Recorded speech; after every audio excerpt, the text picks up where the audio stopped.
घने आम के बागों और हरे भरे खेतों के बीच बसा एक शांत गांव था रामगढ़। गांव के लोग सीधे सादे, मेहनती और मिलनसार थे। कविता, आज का सफर सचमुच बहुत लंबा था। सुबह से लगातार चलते चलते पैरों में जान ही नहीं बची। मुझे सबसे ज्यादा चिंता इस बात की है कि अभी तक हमें रहने की जगह भी नहीं मिली और पेट की भूख लगातार बढ़ती जा रही है। लेकिन घबराना नहीं, हर मुश्किल का कोई ना कोई रास्ता जरूर निकलता है। पहले गांव के मुखिया से मिलते हैं, फिर आराम से आगे की योजना बनाएंगे। मैं भी यही सोच रही हूँ। इस गांव का वातावरण तो बहुत अच्छा है। चारों तरफ हरियाली, शुद्ध हवा और शांत माहौल देखकर मन खुश हो गया। अगर यहाँ रहने का इंतजाम हो जाए और हमें कोई काम मिल जाए तो मुझे विश्वास है कि हम दोनों अपनी मेहनत से नई जिंदगी जरूर बना लेंगे। चाहे शुरुआत छोटी हो, लेकिन हिम्मत कभी छोटी नहीं होनी चाहिए। दोनों गांव की चौपाल की ओर बढ़े। उस समय गांव के सम्मानित मुखिया रघुवीर चौधरी वहां बैठे ग्रामीणों की बातें सुन रहे थे।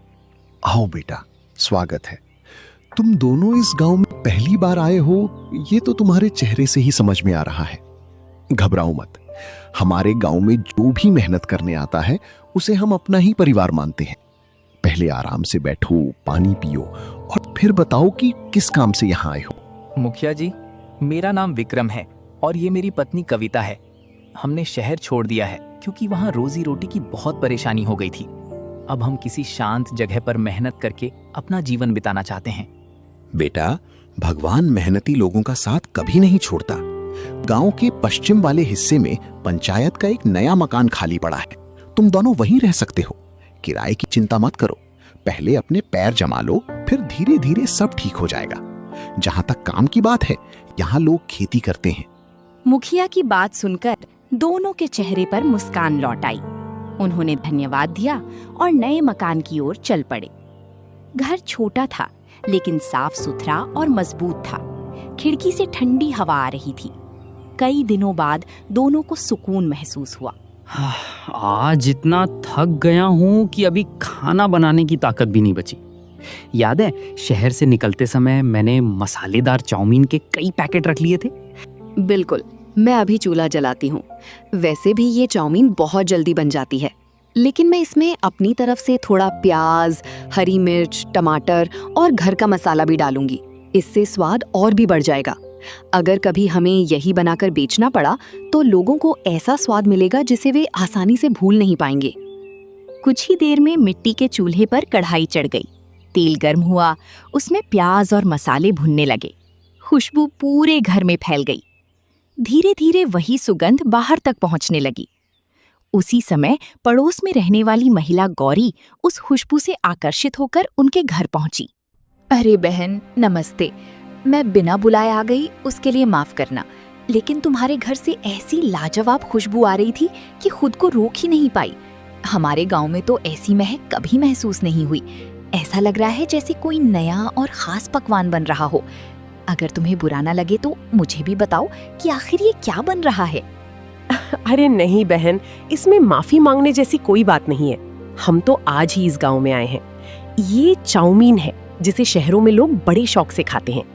अगर आपको पसंद आए तो आप भी बैठिए, मैं अभी आपके लिए एक प्लेट तैयार करती हूँ। नए गांव में पहला रिश्ता पड़ोसियों से ही बनता है और हमें खुशी होगी अगर आप हमारे हाथ का स्वाद चखें।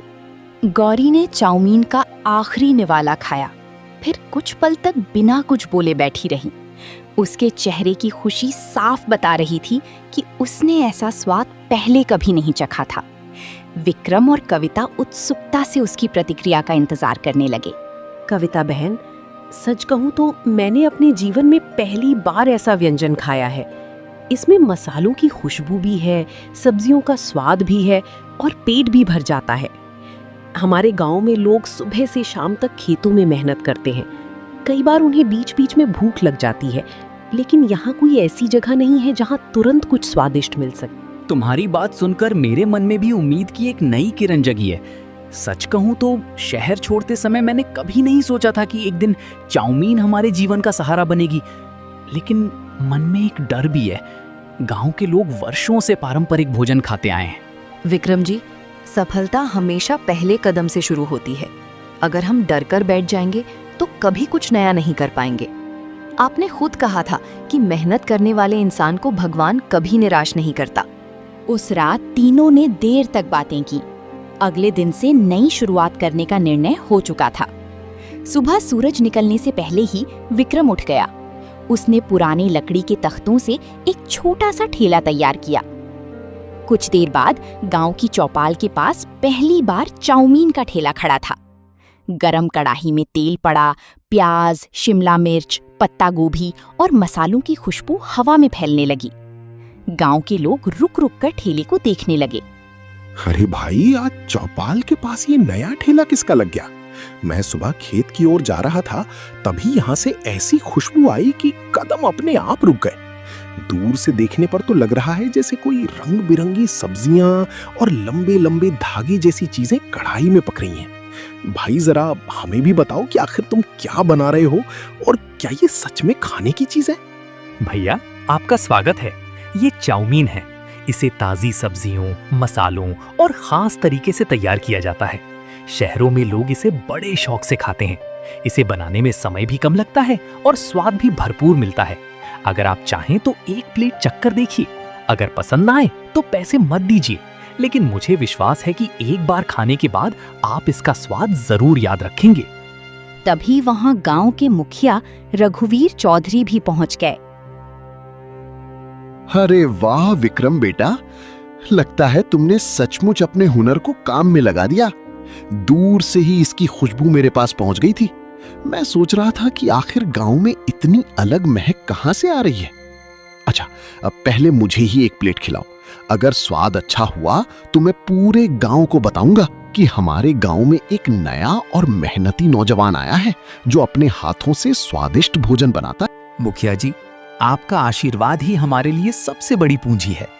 आज की पहली प्लेट मैं आपको अपनी तरफ से भेंट करता हूँ। आप निश्चिंत होकर स्वाद चखिए। अगर आपको अच्छा लगे तभी दूसरों को बताइए। मैं नहीं चाहता कि कोई सिर्फ आपकी बात मानकर आए। मैं चाहता हूँ कि लोग मेरे काम की वजह से मुझे पहचाने, क्योंकि मेहनत से कमाया हुआ सम्मान सबसे बड़ा सम्मान होता है। रघुवीर चौधरी ने पहली बाइट ली। कुछ पल तक वे चुप रहे, फिर उनके चेहरे पर मुस्कान फैल गई। उन्होंने पूरी प्लेट चट कर दी। वाह बेटा, आज तुमने मुझे हैरान कर दिया। मैंने अपने जीवन में कई तरह के व्यंजन खाए हैं, लेकिन ये स्वाद बिल्कुल अलग है। मसाले संतुलित हैं, सब्जियां ताजी हैं और हर निवाले में मेहनत दिखाई देती है। मैं अभी गांव के हर आदमी से कहूंगा कि वो यहाँ आकर तुम्हारे हाथ का बना चाउमीन जरूर खाए। मुझे पूरा भरोसा है कि तुम्हारा ये छोटा सा ठेला एक दिन इस गांव की पहचान बन जाएगा। कविता, आज का दिन तो हमारी उम्मीद से भी अच्छा निकला। सुबह हमने सोचा था कि पता नहीं एक भी ग्राहक आएगा या नहीं, लेकिन दोपहर होते होते पूरा सामान खत्म हो गया। बिल्कुल सही कह रहे हैं, लेकिन अब हमें पहले से ज्यादा सावधान भी रहना होगा। भीड़ बढ़ेगी तो काम भी बढ़ेगा। हमें साफ सफाई, स्वाद और ग्राहकों से व्यवहार, तीनों बातों का पूरा ध्यान रखना होगा। अगर हमने जल्दबाजी में छोटी सी भी गलती कर दी तो लोगों का भरोसा टूट जाएगा। कुछ दिनों के भीतर विक्रम का ठेला पूरे गांव में मशहूर हो गया। अब आसपास के गांवों से भी लोग चाउमीन खाने आने लगे। यही बात गांव के एक व्यक्ति धर्मपाल को बिल्कुल पसंद नहीं आई। उसका वर्षों पुराना नाश्ते का ठेला अब लगभग खाली रहने लगा था। ये आखिर हो क्या रहा है? मैं इतने सालों से इस गांव में अपना ठेला लगा रहा हूं, लोगों ने कभी मेरी दुकान पर भीड़ नहीं लगाई, लेकिन इस नए आदमी के आने के बाद तो सब उसी के पीछे भाग रहे हैं। अगर यही चलता रहा तो मेरा धंधा पूरी तरह बंद हो जाएगा। नहीं, मुझे कुछ ना कुछ करना ही होगा। चाहे जैसे भी हो, मुझे इसके ग्राहकों को अपनी तरफ वापस लाना पड़ेगा। धर्मपाल, गुस्सा करने से कुछ नहीं होगा। मैंने खुद उसके ठेले पर जाकर देखा है। वो सिर्फ चाउमीन नहीं बेचता, लोगों से हंसकर बात करता है, बच्चों को प्यार देता है और हर ग्राहक की पसंद पूछकर खाना बनाता है। अगर तुम सच में उससे मुकाबला करना चाहते हो तो पहले उसका तरीका समझो। सिर्फ जलने से कोई आगे नहीं बढ़ता। मुझे किसी की सलाह की जरूरत नहीं है। मैं भी कल से बिल्कुल वैसी ही चाउमीन बनाऊंगा वही मसाले डालूंगा, वैसा ही ठेला सजाऊंगा और उससे कम दाम रखूंगा। देखते हैं फिर लोग किसके पास जाते हैं। अगर ग्राहक सिर्फ सस्ती चीज चाहते हैं तो वे मेरे पास ही आएंगे। अगली सुबह धर्मपाल ने भी अपने ठेले पर चाउमीन बनानी शुरू कर दी, लेकिन उसने जल्दबाजी में आधी पकी सब्जियां डाल दी और मसालों का संतुलन भी बिगाड़ दिया। भाई, कल मैंने विक्रम के ठेले पर चाउमीन खाई थी, इसलिए आज सोचा तुम्हारे यहाँ भी स्वाद चख लेते हैं। लेकिन ये क्या, सब्जियां कच्ची हैं, मसाला इतना ज्यादा है कि असली स्वाद ही गायब हो गया। सिर्फ नाम एक जैसा रखने से खाना स्वादिष्ट नहीं बन जाता। खाना बनाने वाले के हाथ और उसकी नीयत भी अच्छी होनी चाहिए। मैंने भी सोचा था कि दोनों जगह का स्वाद एक जैसा होगा, लेकिन बहुत फर्क है। विक्रम हर प्लेट बनाते समय ध्यान देता है कि हर ग्राहक खुश होकर जाए। उधर विक्रम अपने ठेले पर लगातार काम कर रहा था। विक्रम भैया, आज मेरे पास पूरे पैसे नहीं हैं। माँ ने कहा था कि कल मजदूरी मिलेगी तब पैसे दे देंगे, लेकिन सुबह से आपके ठेले की खुशबू आ रही थी, इसलिए खुद को रोक नहीं पाया। अगर आप मना करेंगे तो मैं वापस चला जाऊंगा। अरे मोहन, ये कैसी बात कर रहे हो? भूख कभी पैसों का इंतजार नहीं करती। पहले आराम से बैठकर चाउमीन खाओ, जब तुम्हारी माँ के पास पैसे हों तब दे देना, और अगर कभी पैसे ना भी हों तब भी भूखे मत रहना। मेरे ठेले से कोई बच्चा खाली पेट वापस नहीं जाएगा। इंसानियत से बड़ा कोई व्यापार नहीं होता। मोहन खुशी खुशी चाउमीन खाने लगा। ये दृश्य दूर खड़ा धर्मपाल देख रहा था। पहली बार उसके चेहरे पर गुस्से की जगह सोच दिखाई दी। अब मुझे समझ आया कि लोग सिर्फ स्वाद के कारण नहीं आते। ये आदमी लोगों का दिल जीतता है। मैं पूरे दिन ग्राहकों को पैसे की नजर से देखता रहा और ये हर ग्राहक को अपने परिवार की तरह समझता है। शायद मेरी सबसे बड़ी गलती यही थी कि मैं कमाई के पीछे भागता रहा, लेकिन भरोसा कमाने की कोशिश कभी नहीं की।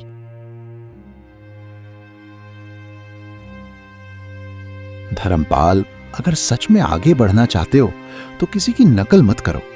अपनी मेहनत पर भरोसा रखो। गांव में सबके लिए जगह है। ईमानदारी से काम करने वाला कभी भूखा नहीं रहता। याद रखो, ग्राहक को धोखा देकर एक दिन कमाया जा सकता है, लेकिन प्यार और विश्वास जीतकर पूरी जिंदगी कमाया जाता है। धर्मपाल चुपचाप सिर झुकाकर मुखिया की बात सुनता रहा। उसे अपनी गलती का एहसास होने लगा था। अगली सुबह पूरे गांव में एक ही चर्चा थी, विक्रम की चाउमीन और धर्मपाल का बदला हुआ व्यवहार। लोग ये देखना चाहते थे कि अब आगे क्या होगा। विक्रम भाई, आज मैं तुमसे मुकाबला करने नहीं आया हूँ, मैं अपनी गलती मानने आया हूँ। मैंने सोचा था कि तुम्हारी नकल करके तुम्हारे ग्राहक छीन लूंगा, लेकिन अब समझ आया कि किसी का स्वाद चुराया जा सकता है, उसकी मेहनत और उसका व्यवहार नहीं। अगर तुम बुरा ना मानो तो मैं तुमसे सीखना चाहता हूँ। मुझे भी सिखा दो कि ग्राहक का दिल कैसे जीता जाता है। मैं वादा करता हूँ कि आज के बाद कभी किसी से ईर्ष्या नहीं करूंगा और अपनी मेहनत पर भरोसा रखूंगा। धर्मपाल जी, मुझे आपसे कोई शिकायत नहीं है। हर इंसान से कभी ना कभी गलती होती है।